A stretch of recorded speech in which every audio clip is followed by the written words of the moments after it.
Mes petits amis, voici la suite de Croque-Mitaine. Toujours partie 1, la passe d'armes de Fronsac, chapitre 2, le cortège. Charlemagne, ayant soumis l'Aquitaine, résolut de célébrer l'heureuse issue de cette expédition. Pour mettre le temps à profit et ne pas laisser ses soldats inactifs, il avait fait élever sur les bords de la Dordogne, à 5 lieues de Bordeaux, une puissante forteresse qui prit le nom de Fronsac, ou plutôt Fronciac, château des Français. C'est là que des tournois s'organisèrent.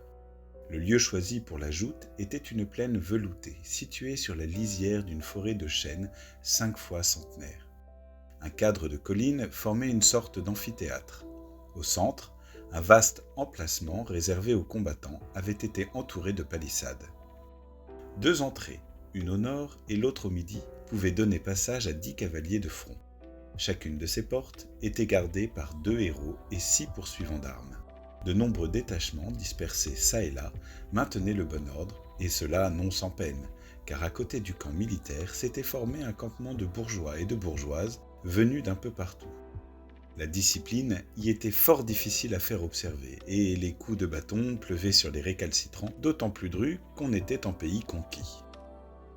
Sur une plateforme, non loin de la porte du nord, s'élevaient 12 tentes magnifiques, réservées aux 12 principaux chevaliers français tenant du tournoi.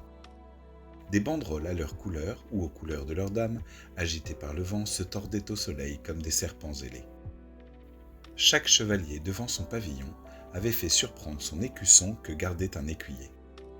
Plus loin, des tentes moins riches servaient de demeure à plusieurs combattants que l'amitié ou le peu de fortune réunissaient.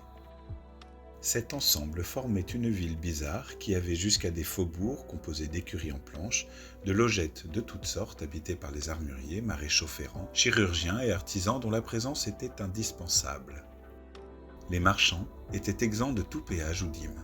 Aussi, les Juifs étaient venus vendre aux femmes des bijoux de Venise et des parfums d'Orient. Les Bretons avaient apporté leur miel. Les Provençaux étalaient leur fine huile d'olive. Tout autour de ces bonnes choses, on voyait rôder pêle-mêle les bateleurs, les troubadours, les ménestrels et autres pauvres bohèmes dont le nez est fin mais l'escarcelle vide. Sur la lisière du bois s'élevait le pavillon de Charlemagne.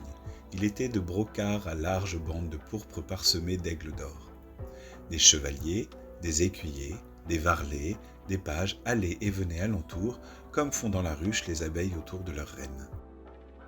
De chaque côté de la tente royale, et tout le long de la lisière du bois, des estrades avaient été élevées pour les spectateurs de qualité qui promettaient d'être nombreux.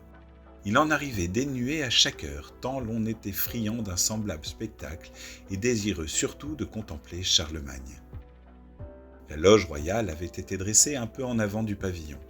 Charles avait voulu que la reine de beauté la partageât avec lui. Aussi était-elle gardée pour une moitié par les leudes les plus vaillants et pour l'autre par les filles les plus jolies. Ces 2 cours faisaient leur service au milieu des éclats de rire qui ne cessaient de retentir. Enfin, pour achever ce tableau, mes petits amis, représentez-vous à mi-pente, entre l'arène et la forêt, une chapelle gothique surmontée d'une gigantesque croix de fer. Là, chaque matin, Turpin, le bon et vaillant évêque de Reims, venait officier devant la multitude agenouillée.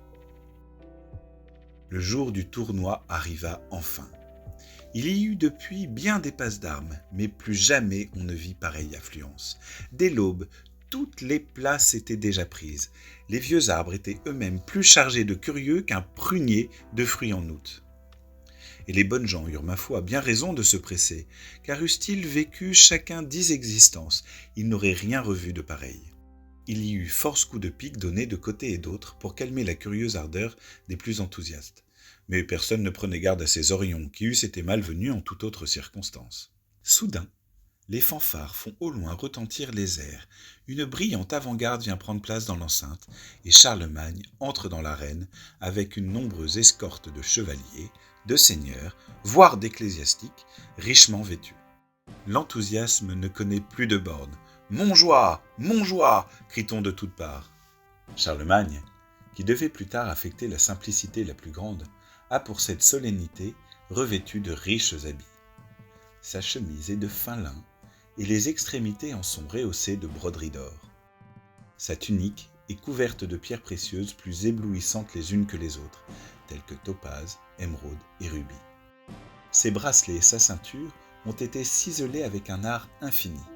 Sa tête est ceinte d'un brillant diadème, sa figure resplendit d'un éclat inconnu. Il dépasse d'une coudée les plus grands d'entre ses ducs, comtes et barons. La reine, franque d'origine, la belle Imiltrude, s'avance au milieu de ses suivantes. Son cou est teint de rose comme autrefois celui des matrones romaines. Ses cheveux sont retenus par des bandelettes d'or et de pourpre serrées sur les tempes. Sa chlamyde par des agrafes de rubis. Son diadème, ses vêtements de pourpre lui donnent une majesté à nul autre égale. C'est bien la femme de Charlemagne. Mais si la reine surpasse toutes les autres femmes par son air majestueux, Aude, la nièce de Gérard de Vienne, la sœur d'Olivier le Vaillant, la surpasse bien davantage par sa beauté, sa grâce et son charme. Elle porte une couronne très légère en poussière de pierreries de toutes les couleurs. Ses cheveux sont blonds, frisant naturellement en boucles fines. Ses yeux, bleus comme la mer au pays du soleil. Sa chair, rosée comme un calice de rose blanche. Ses mains, petites à merveille. En passant près de Roland, elle a pâli légèrement. Si elle eût été moins belle, je vous eusse parlé davantage de ses riches habits. Mais à quoi bon? Nul ne les remarquait. C'était vraiment une grande audace qu'avait la reine de garder auprès d'elle une si charmante demoiselle d'honneur. Chacun, en voyant la belle Aude, se disait « La voilà, ou que je meure celle qui sera la reine de beauté !» Aude a près d'elle sa sœur Mita, aussi blonde qu'elle, mais brunie par le soleil d'Espagne sous lequel elle a été élevée. Des yeux noirs et vifs, des lèvres épaisses, le nez fin et droit, des cheveux pendant en nattes mêlés dans de longues rangées de perles et de diamants enfilés. Voilà son portrait en quelques mots. Son corsage est couvert de perles fines. Tous ceux qui la voient passer, admirant son air martial et sa riche cuirasse, lui donnent le surnom de « Petit Chevalier de Nacre ». Derrière Aude et sa sœur suit un charmant essaim de jeunes filles. Puis viennent les pairs et les barons. Quel cliquetis d'or, de fer et d'acier, que d'épées devenues célèbres, chacun de ses bras puissants en vaut 10 sur le champ du tournoi. En bataille, il en vaut 1000. Enfin, paraît Roland, comte du Mans et sire de Blève, fils du duc Milon d'Aiglan et de Berthe, sœur de Charlemagne. On dirait une statue de fer et de marbre. Sa main droite brandit une lance qui pourrait aujourd'hui servir de mât à quelques frégates. Sa gauche repose sur sa fidèle épée, sur Durandal. Je ne saurais mieux le comparer qu'à l'archange Michel. Il a l'air à la fois redoutable et doux. Doit-on l'aimer? Doit-on le craindre? Il impose tellement qu'on s'étonne peu des miracles qu'il accomplit. Il semble de race surhumaine, et on lui verrait décrocher quelque étoile ou tirer par la queue quelque comète qu'on en serait à peine surpris. Il est de même taille que Charlemagne, mais plus distingué de forme et de démarche. Son visage ouvert provoque la confiance et inspire le respect. Lorsqu'il vous tend la main, on en est honoré comme d'une faveur royale. Tout fier d'avoir subi ce contrôle d'honneur, on se sent plus assuré de son propre mérite. Roland monte vieil Antif, le seul cheval digne de lui. À ses côtés se tient Olivier, comte de Gênes, frère de la belle Aude. Il le cède à peine à Roland, en force, en agilité et en belle grâce. À ses côtés brille son épée, haute claire. Il monte Ferrand d'Espagne, qui va droit à l'ennemi comme la flèche. Puis le duc Auger, Richard de Normandie, Thibaut de Reims, Guy de Bourgogne, Auger le Danois, le duc Nem de Bavière, Girard de Montdidier, Bernard, oncle de Charlemagne, Miton de Rennes, l'ami de Roland, et Guillaume d'Orange au Cournet, dont le nom faisait trembler les mécréants, comme vous avez tous tremblé, mes petits, au nom de Croque-Mitaine, et 1000 autres. Sans oublier Turpin, le bon archevêque de Reims, si docte dans le conseil, si pieux à l'abbaye, si vaillant sur le champ de bataille. Turpin est armé en guerre, son chapelet et sa masse d'armes s'entrechoquent. La poignée de son arme renferme un os précieux de 5 clés. Il ne se sert pas d'épée, Dieu défendant de verser le sang, mais il est vrai de dire que sa massue pèse 150 livres.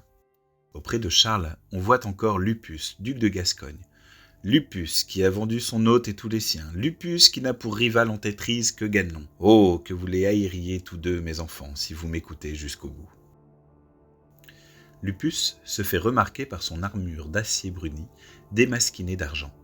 Ce sont les Sarrasins d'Espagne qui la lui ont vendue. Il est plus rude aux gens en paix qu'en guerre, et la potence est son arme favorite. Moins redouté par ses ennemis que par ses sujets, Il a plutôt assommé un homme d'un coup de poing que vous n'avez dit « Dieu vous bénisse ». Réputé pour son ingéniosité en matière de supplice, c'est lui qui le premier eut l'idée d'attacher les cordes mouillées autour des tempes de ses prisonniers pour leur faire sortir les yeux des orbites. Lui aussi qui les faisait coudre dans des peaux de bœuf fraîchement dépecées et exposées ensuite au soleil jusqu'à ce qu'en se resserrant, les peaux leur eussent brisé les os.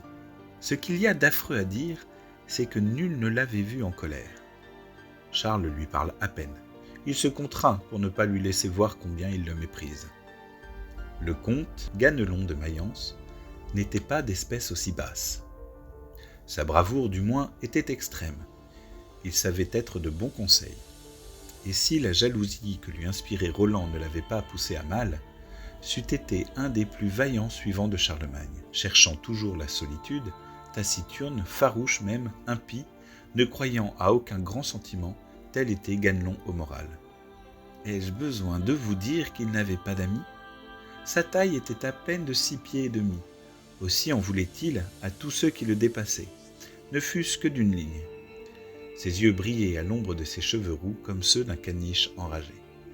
Il aimait l'or pour l'entasser et affecter une grande pauvreté. On eût dit un des Huns d'Attila plutôt qu'un des paladins de la cour de Charlemagne. Ganelon ne pouvait pas pardonner à Roland de lui avoir rendu plusieurs fois service. La supériorité du neveu de Charlemagne l'écrasait. Il faut que je vous fasse connaître un des griefs du comte de Mayence. Mais ça, ce sera pour le chapitre 3.